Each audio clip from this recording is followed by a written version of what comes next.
Olá amigos, tudo bem com vocês? Sou Paulo Coelho e este canal é 100% ateísta. Mandar meu abraço aqui aos amigos ateus, céticos, agnósticos e livres pensadores. Claro, também a vocês inscritos no canal, sejam todos muito bem-vindos. Fala hoje, meus amigos, sobre a Bíblia pornográfica. Pois é, meu amigo. Sabia não, cristão? Você que arroga que seu livro é sagrado, né? Sagrado não tem coisa nenhuma, é mais sangrento do que sagrado esse livro. Sabe? Você arroga que o livro Bíblia é a inerrante palavra de Deus, né?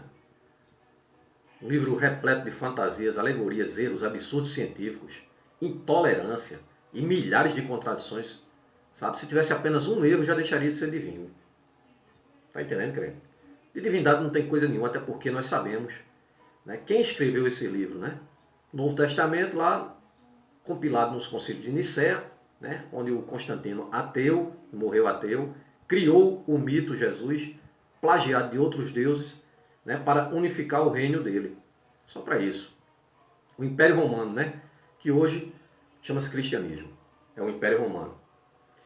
E lá no começo, o Abraão, que veio de uma sociedade politeísta, né, para quem não sabe o que é politeísmo, é a adoração a vários deuses, tendo um deus principal no panteão e abaixo dele vários outros deuses, até chegar à base da pirâmide, que é você, fiel, escravo, servo.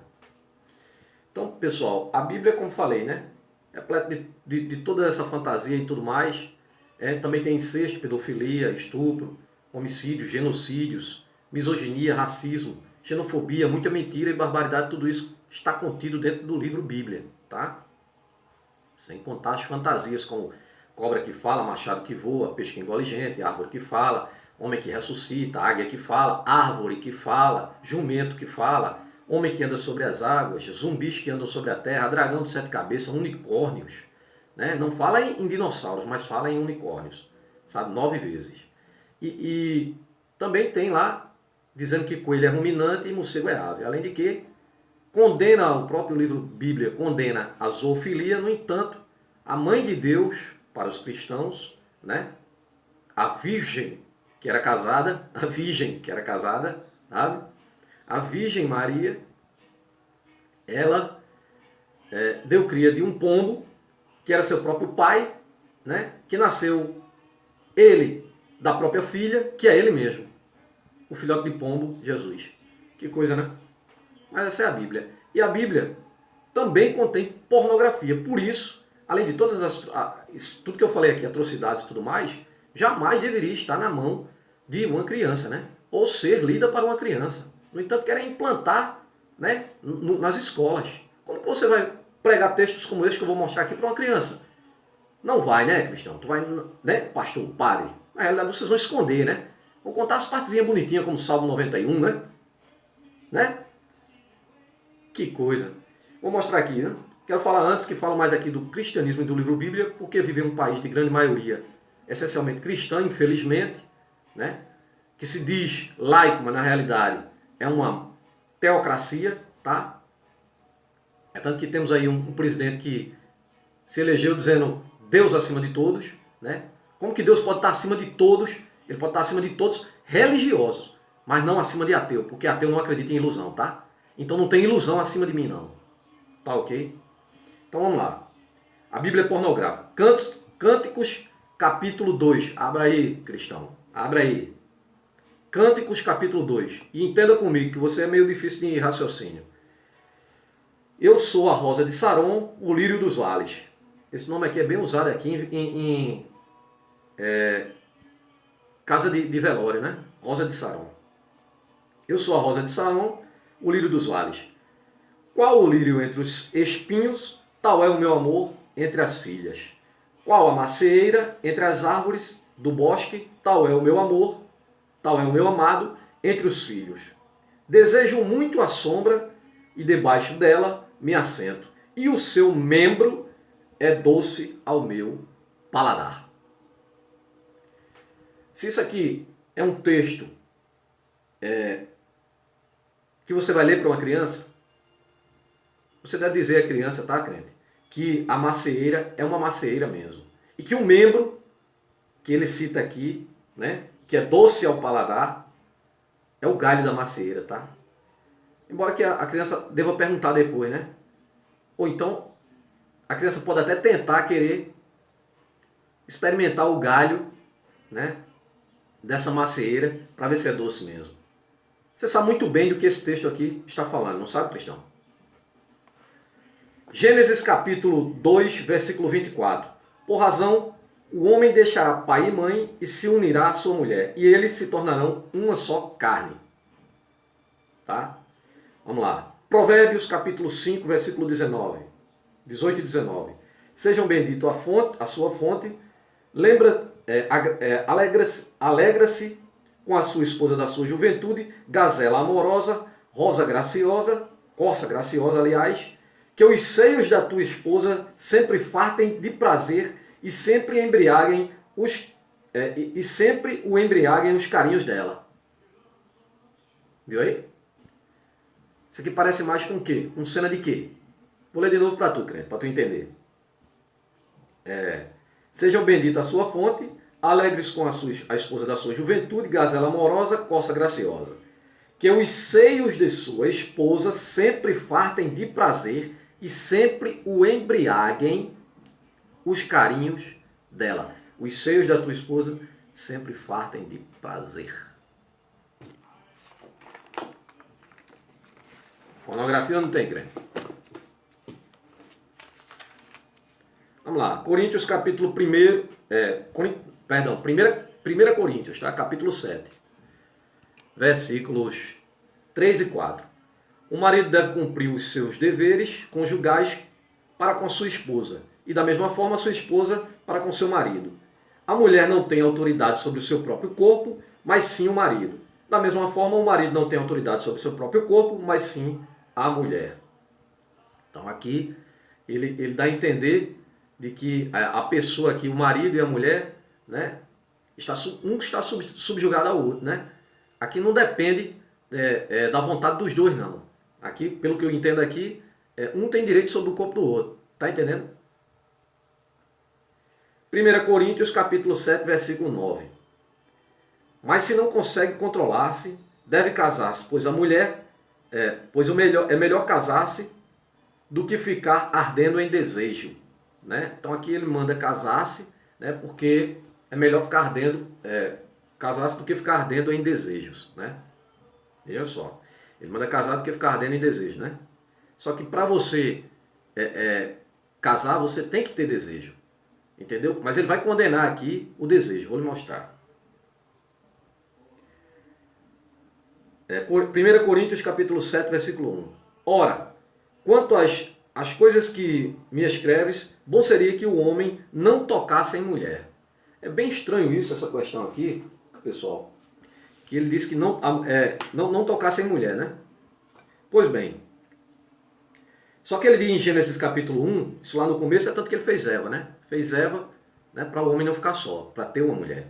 Então ele diz em Gênesis capítulo 1, 28, Deus os abençoou e lhes disse, sejam férteis e multiplicais, multipliquem-se, encham e subjuguem a terra, dominem sobre os peixes dos mares, as aves do céu, sobre todos os animais, tal.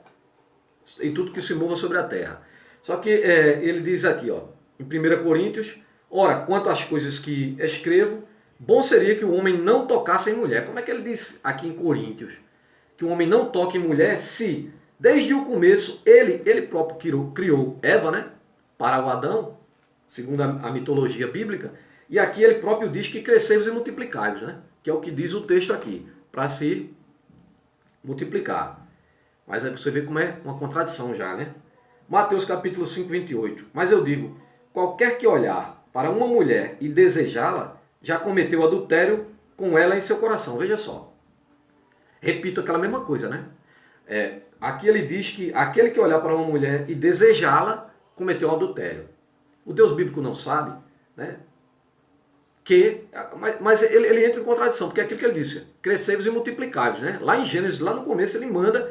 Agora, como que um homem vai ter uma mulher se ele não sentir, se ele não desejá-la, se não tiver atração por ela? Como ele diz aqui, ó, antes case-se do que fique ardendo em desejo. Né? Tem que ter o desejo. Né? Agora aqui ele condena em Mateus capítulo 5, ele condena desejar. Então como que você vai casar com uma mulher se você não desejá-la? É assim, é pegar ela no meio da rua, assim, e mesmo assim tem que ter o desejo, porque é um instinto natural de todo animal, de todo ser vivo, para poder ter prole, para poder perpetuar a espécie. Então aqui ele vai contra aqui até a própria natureza, né? Então, vamos ver aqui mais um trecho aqui. Romanos capítulo 1, 27 do 22 ao 27. Dizendo-se sábios, tornaram... Aqui esse trecho aqui, inclusive, é também um trecho de homofobia, né? É um trecho de homofóbico mesmo. Romanos capítulo 1, 22 ao 27. Dizendo-se sábios, tornaram-se loucos e trocaram a glória de Deus imortal por imagens feitas segundo a semelhança de homens mortais, bem como pássaros, quadrúpedes e répteis. Por isso Deus os entregou à impureza sexual. Veja só, como é contraditória essa coisa, né? Ele diz para crescer e multiplicar, e agora ele diz que entregou a impureza sexual, segundo os seus desejos pecaminosos, do seu coração, para a degradação do seu corpo entre si. Aqui vai entrar uma questão aqui de homossexualismo, veja só. Trocaram a verdade de Deus pela mentira e adoraram e serviram a coisas e seres criados, em lugar do Criador, que é bendito para sempre. Amém. A questão de amém eu já falei, né? O crente acha que amém é assim seja. Na realidade, amém é uma transliteração de dois deuses egípcios, né? Amon e Ra. Na junção ficou Amon-Ra e na transliteração amém. Tá? Por causa disso, Deus os entregou a paixões vergonhosas. Quem entregou? O próprio Deus. Veja só, a paixões vergonhosas. O que é vergonhoso para Deus? Veja só.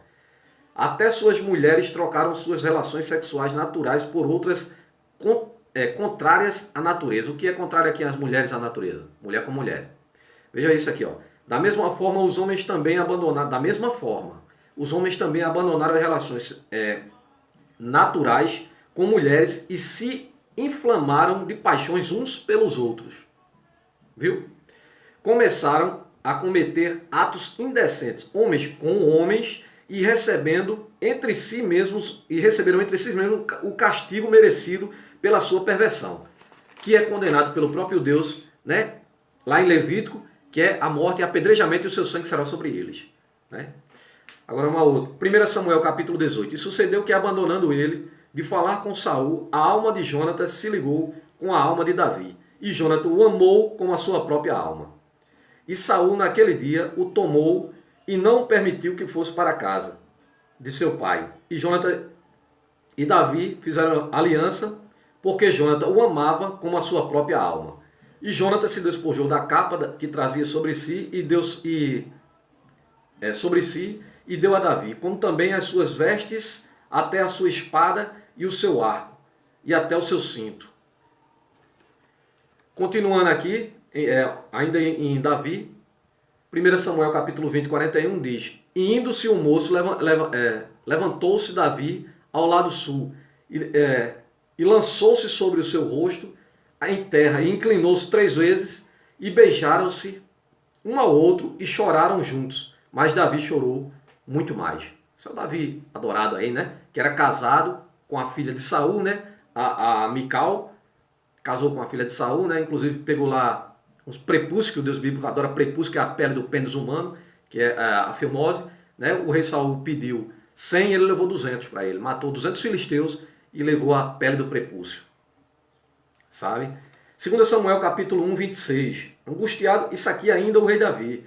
Angustiado estou por ti, meu irmão Jonathan. Muito querido me eras. Maravilhoso me era o teu amor, ultrapassando o amor das mulheres. Isso aqui são textos, né, que se referem a sexo, tá? Refere-se aqui à união homossexual, que é condenado sim pelo Deus bíblico, sabe? Veja só o que diz em Levítico 20, 13. Quando também um homem se deitar com outra mulher, com outro homem como se mulher fosse, fizeram abominação, certamente morrerão, seu sangue será sobre eles. Tá? Aí vendo a quantidade de coisa aí, olha que eu coloquei pouco aqui, viu? Tem muito mais, viu? De passagem bíblica sobre pornografia e sexo. É repleto, sabe? Aqui está uma parte aqui que eu coloquei sobre homofobia também, né? Gênesis capítulo 19 é a história de Ló. Veja que história aqui, né? A história de Ló muito parecida com a história do levita, sabe? Vou tentar ler aqui bem rápido para não me estender muito. E vieram os dois anjos a Sodoma à tarde, e estava Ló assentado à porta de Sodoma. E vendo-os Ló, levantou-se ao seu encontro e inclinou-se com o rosto à terra. E disse-lhe, eis agora, meus senhores, entrai, peço-vos, em minha casa, vosso servo, e passai nela a noite, e lavai os vossos pés. Mais uma vez aqui, para entrar na casa deles tinha que lavar os pés, né? Mas o Jesus bíblico, né? Em certa ocasião, né? Foi convidado por um fariseu para jantar e sentou à mesa com a mão toda grudada. Além de beberrão e comelão, né? Glutão, ele também era grudento. O Jesus bíblico, né? E de madrugada vos levantareis e ireis e seguireis o vosso caminho.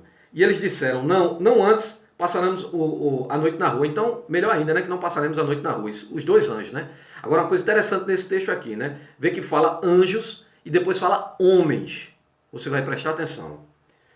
E ficou com eles muito e vieram com ele e entraram na sua casa, né? Os dois anjos foram com ele e entrou na sua casa. E fez um banquete, cozeu bolos, sem levedura, né? Porque os anjos deviam ter algum problema com levedura, né? Intestinal, tal, e comeram. E antes que se deixassem, né, que fossem embora, cercaram a casa homens de Sodoma, desde o moço até o velho, de todo o povo, de todos os bairros. Já existia bairro aqui lá, né? Mas é interessante que essa é a mesma coisa que fizeram lá na história do Levita. Cercaram a casa e mandaram ele sair fora. Veja só. E chamaram a Ló e disseram-lhe, onde estão os homens que a ti vieram esta noite? Traze-o aqui fora a nós, para que nós os conhecemos, para que nós tenhamos relações sexuais com ele. Porque conhecer, esta tradução naquela época era ter relação. Então saiu Ló a eles à porta, e fechou a porta atrás. E disse-lhe, meus irmãos, rogo-vos que não façais mal. Eis aqui, olha só, a mesma canalice que o levita fez lá, e o velho, né, fizeram com a filha do velho, né, e a concubina do levita. Aqui se repete a mesma coisa que o Ló fez, cara, com as próprias filhas. Veja só.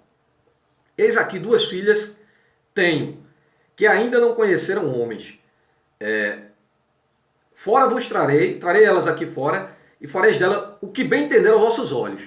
Pode fazer o que quiser com elas, virgens. E outra coisa que contestável nesse texto aqui, é que diz que o Ló tinha genro. E não fala em outras filhas, fala apenas nessas duas virgens. É tanto que quando os anjos tiram eles da cidade, ele, a mulher e as duas filhas, o genro fica. Né? O genro fica. Somente nada façais a estes homens, porque por isso vieram à sombra do meu telhado. Estão aqui como convidados, né? Faça mal a ele não. Faça o seguinte, estuprai tudo coisa desse povo bárbaro, primitivo, canalhas, covardes, né? Que são esse povo escolhido, sabe? Mesma coisa que o levita fez lá aqui, parece história repetida, parece plágio de uma mesma história, mas não é. Está tudo dentro da Bíblia, né? Se é, eu não sei. E subiu Ló, ele trouxe as duas filhas, né? Bem, aí aqui já pulando, né? A parte que Ló já saiu da cidade, aqui os anjos resolveram destruir a cidade, né? Mandaram tirar a família de Ló. A mulher de Ló olha para trás e vira estátua de sal, né? Mais uma fantasia bíblica, né? Estátua de sal, né? E Ló vai com as duas filhas. Apenas ele e as duas filhas. Ficou lá o genro, né? Genro de quê? Se as filhas eram virgens. Não narra que o Ló tivesse outras filhas que não fossem virgens. Não narra. Tá? Mas vamos lá. Aí no versículo 30 diz, e subiu Ló a Zoar e habitou no monte, e as suas duas filhas com ele. Porque Ló temia habitar em Zoar. E habitou numa caverna, ele e suas filhas. Olha só que Deus bíblico tão poderoso. E o povo dele escolhido vivia em cavernas. Versículo 31. Então a primogênita disse a menor, nosso pai já é velho e não há homem na terra que entre a nós. Segundo o costume de toda a terra. Segundo O costume de toda a terra. Qual é o costume de toda a terra? Reproduzir, né? Deixar descendência. Deixar ascendência. Vem, demos de beber vinho ao nosso pai e deitamo-nos com ele, para que em vida conservemos a descendência de nosso pai. E deram de beber vinho a seu pai naquela noite. E veio a primogênita, a mais velha, né? A mais velha veio e deitou-se com o seu pai. E não sentiu ele quando ela se deitou, nem sentiu quando ela se levantou. Como que pode?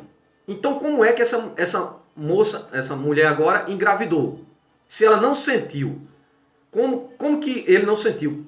Se ele não sentiu, como que o membro dele ficou viril? Para ela engravidar, ele teria que ser citado, certo? É fato. Não há outra forma. Tá? Então aqui, mais uma falha na Bíblia, né? E sucedeu no outro dia que a primogênita disse à menor: vens tu aqui, e eu já ontem à noite me deitei com meu pai. Demos de beber vinho também esta noite, e então entra tu e deita-te com ele, para que em vida conservamos a descendência do vosso pai. Exatamente, a descendência do vosso pai. Você vê aí, né? E diz que ele não sentiu. Como que ele não sentiu? Possível, é impossível. Aí é querer esconder o sol com a peneira, né? Gênesis capítulo 38, versículo 8. Então disse Judá a Onã: toma a mulher do teu irmão e casa-te com ela, e suscita descendência a teu irmão. Onã, porém, soube que esta descendência não havia de ser para ele. E aconteceu que, quando possuía a mulher do seu irmão, derramava o sêmen na terra, para não dar descendência a seu irmão. E o que ele fazia era mal aos olhos do Senhor, pelo que também o matou. Já havia matado o irmão dele, né? E mandou ele deitar-se o Senhor, né? Imaginário desse povo que criou, né? Toda essa fantasia, que esse Deus bíblico, eu repito, né? Ele só existe na cabeça daqueles que o viam, né?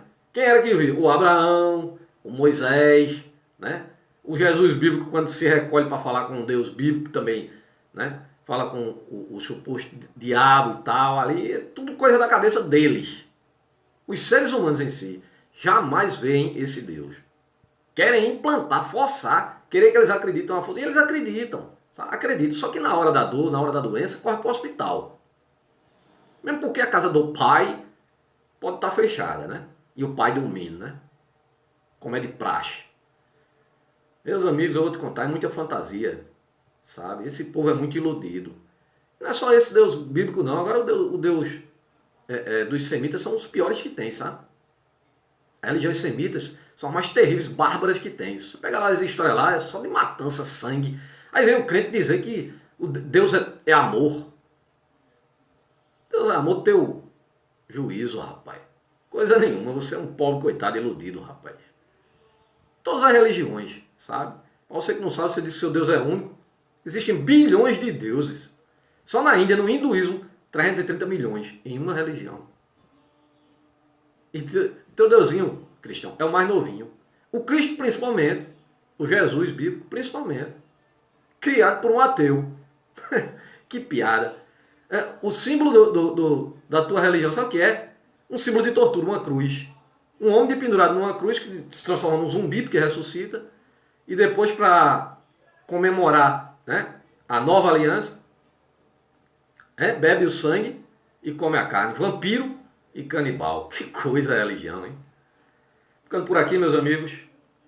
Abra os olhos, cristão. Você diz que seu Deus é onisciente, está em todo lugar. Seu Deus é onipresente, né? Está em todo lugar. Você diz que seu Deus é onisciente, que sabe de todas as coisas. Você diz que o seu Deus é onipotente, de poder infinito. Eu digo que você é um inocente se acredita nessa babaquice toda. E eu vou continuar dizendo, crente, deixe de ser inocente.